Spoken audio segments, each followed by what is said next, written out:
This story happened quite a while ago. Many decades, in fact. I'm in my 80s now, just to give you an idea about it. At the time this happened, I was only a teenager. I grew up in the country, and the country that I grew up in was very country. I lived in some very poor places growing up. There were several times when it was difficult for us just to go to school, so there were often breaks in my education. There were times when my family lived in places that had no running water. We normally always had a well when this was the case.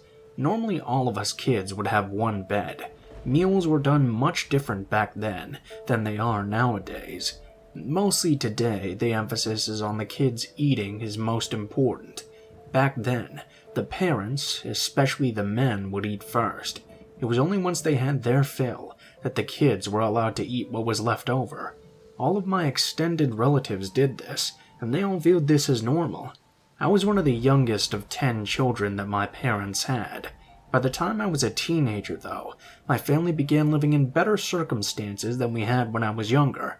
My dad got a better job, my older siblings moved out when they were 18, and they all went about getting their own jobs too, and starting their own families. By the time I was 17 years old, I was still living with my parents, and the only other sibling living with me was my younger brother. He would have been about 16 at the time. At that time, we also still lived out in the country, though maybe not exactly as rural as we had been before. We had a decent house with electricity and running water. With only 4 people at home, and my dad working a good job, we also had more food as well.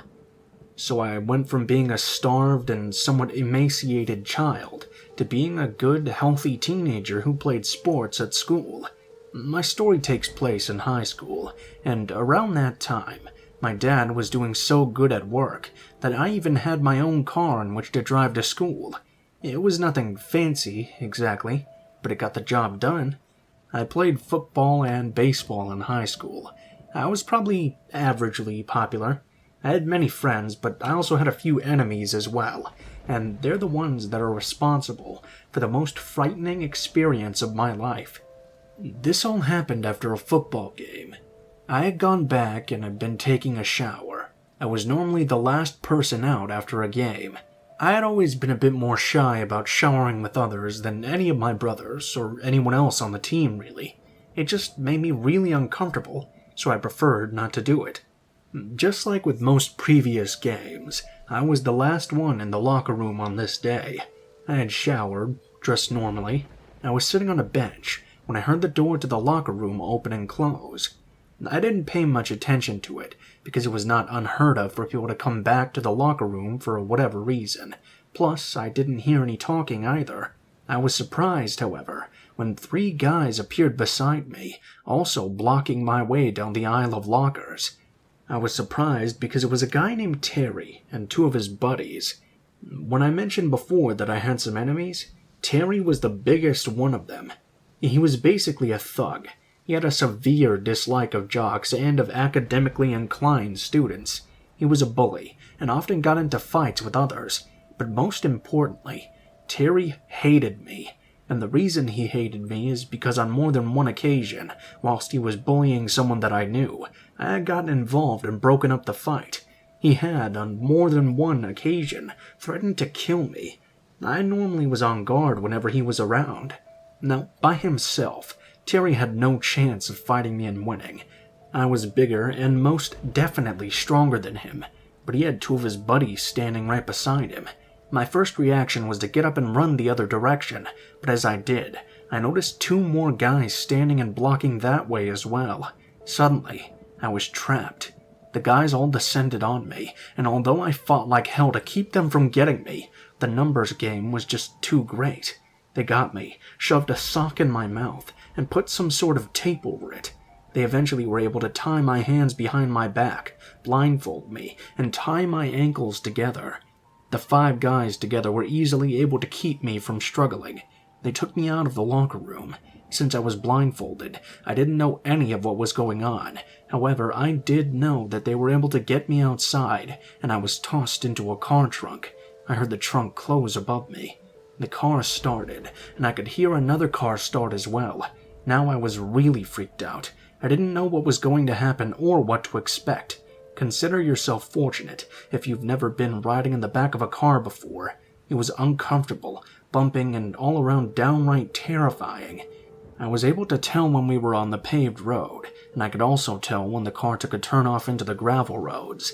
I could feel when the transmission revved up a bit, as we were obviously going uphill.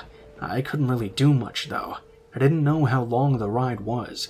It probably seemed longer than it was, but I was sure that I was in that car for longer than an hour. Finally, the car stopped. I heard some people getting out of both cars. After a small amount of time, the trunk opened. I was roughly taken out and untied and unbound. My blindfold was taken off. Looking around, I had no idea where I was. I was taken very far off-road. All I could tell was that I was in some sort of clearing way out in the hills. This terrified me. I tried convincing Terry and his friends to let me go. It of course didn't work. Terry had two of his friends hold me down and punched me several times. That was bad enough since I couldn't hit back, but it was worse when he took a knife out of his pocket. That was when the most severe terror set in. Terry stabbed me. He stabbed me again. He cut my face several times, one of those cuts being close to the eye. I was beaten up more, and finally when they were done, I was dropped to the ground and kicked several times. I heard some talking before the guys left, leaving me there in the woods, bloody and beaten. They were sure I would die before morning, and at that time I didn't doubt they were right. When I heard the cars drive off, I honestly thought that would be the last time that I would ever see or hear of another human being. I was able to get up, although it took a lot of pain in order for me to do this. I think I was fortunate that I hadn't already bled out at that point. Somehow I managed to drag myself out to the gravel road. There were no lights or anything that far out. All I had was the moon, and it wasn't doing very much either. By the time I got to the gravel road, I collapsed, and then I thought I was dead. The next thing I knew, someone was lifting me up off the road.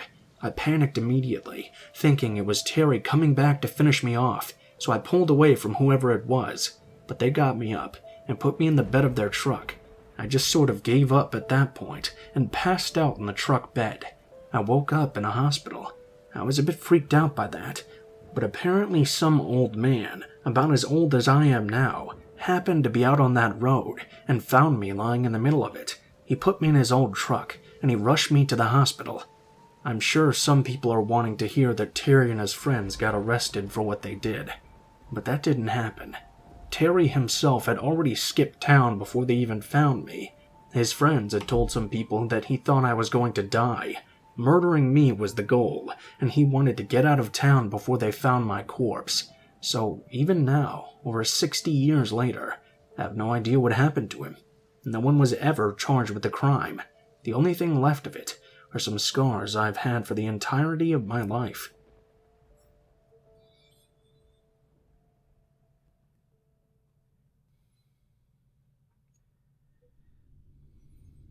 I used to work for a sort of mom-and-pop pizza place that was in rural Tennessee. I hadn't grown up in the area really, but I moved there when I was in high school, and that's when I got the job as a delivery driver. It was a cool job, and I think any delivery drivers could agree that there are some definite perks to having it. I got to be in my own car most of the time when I was working, and I loved driving. So in basis, I was getting paid for doing something that I basically really enjoyed doing. Now, there were no other pizza delivery places in the area that I lived, so we serviced quite a lot of it, and a lot of those areas were also on very rural roads. As I had gotten my driver's license when we lived in Detroit, I wasn't used to driving on these sorts of roads. However, I did learn to get used to it pretty quickly.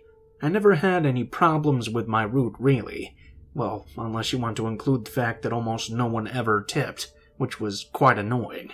I had made some deliveries when I lived in Detroit as well, and almost everyone tipped me there. I guess rural people either just had less money, which I found was often the case, or they just didn't want to be tippers. I did have a very disturbing experience once when I was delivering pizza to a house out in the country. This was on a Friday night. For some reason, I always remember that and start with that when I'm telling the story. We had been very busy in the store. I think there was a game or something at the school, and of course, after winning, they all had to go out for pizza. That did affect me a little bit, but I didn't really mind. I had several pizzas in the car as I was driving around.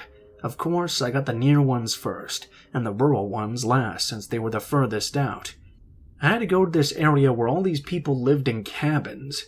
It was quite a strange experience for me, but I had a few pizzas there, and then I drove out to deliver the more rural pizzas. I always enjoyed country driving, especially at night, and this took me towards a house that I had never delivered a pizza to before. It was about as far out as we allowed a delivery to go, and when I pulled up to the driveway, I saw how absolutely creepy the house was. It had a very long driveway, and it was a very small house as well. It looked like it was probably over 100 years old, and quite dilapidated. I wondered why anyone would even want to live in such a place. I got out of my car and left the lights on. Getting up to the porch, I noticed it had metal porch furniture on it. It also had one of those bench swings. I don't really know what you're supposed to call them. Maybe it's just a porch swing. Who knows? I knocked on the door. There was no answer. I waited for a bit and knocked again. Once again, there was no answer. I was wondering just what I should do in this instance. I hated going back with an undelivered pizza. I had to make sure I made all attempts to get it delivered. I triple-checked the address to make sure it was right. It was. I knocked again. No answer. I heard some noise off to the side of me. My eyes were having a hard time with the extreme darkness and the low light of my car illuminating such a small area, but I also saw some movement. There was a shadow of some sort of figure just off to the side of the house. It was not on the porch, though. I turned to look fully in that area and could make out what I was seeing.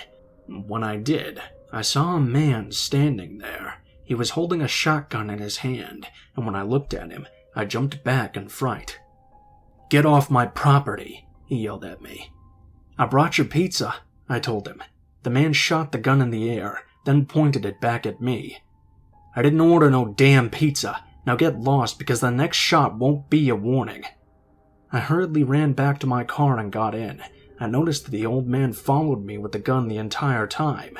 When I began backing out of the driveway, he followed me all the way to the end, when I turned around and drove out of there. It was a long drive out to the pizza place. When I told my manager what happened, he was skeptical about it, but I insisted it was true. I really didn't find out until much later what had happened. It was a prank that had been played on me. The guy was known for hating people being on his property, so they pulled a quick one and put my life in danger. They ordered a pizza to his address instead of mine. I learned that this wasn't an uncommon thing for people to do in order to aggravate the old man and scare whoever went onto his property. Some people are just major jerks.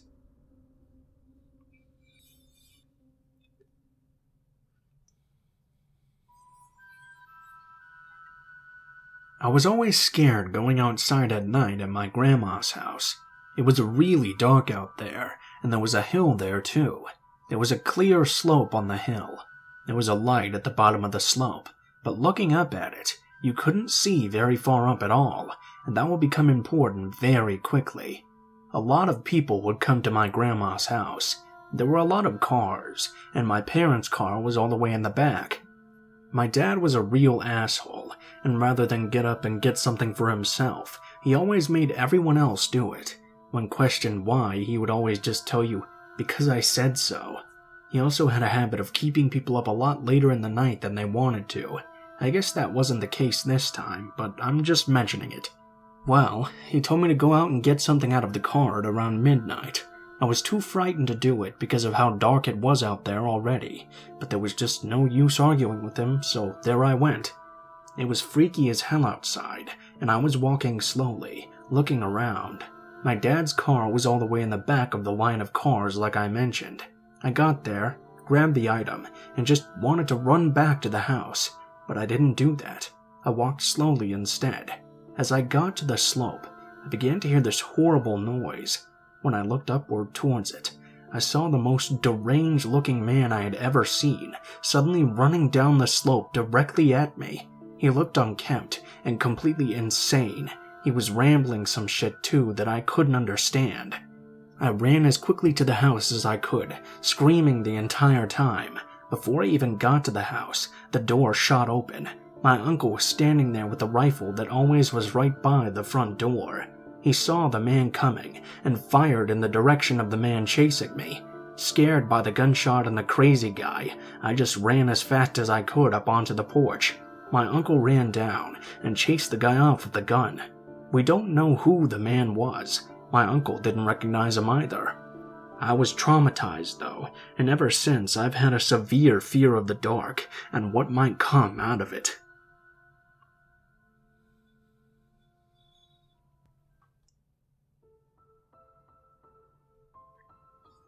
What is up guys, Blue Spooky here. Thank you guys so much for watching, especially if you made it this far to the end of the video. If you guys liked the video, please be sure to like, share, comment, and subscribe if you feel so inclined.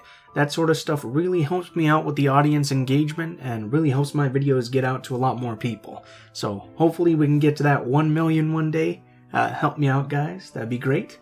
Once again, starting this week on the second channel, we're going to be doing some true crime stuff, probably twice a week if I feel in the mood for it, and feel like doing all the research required.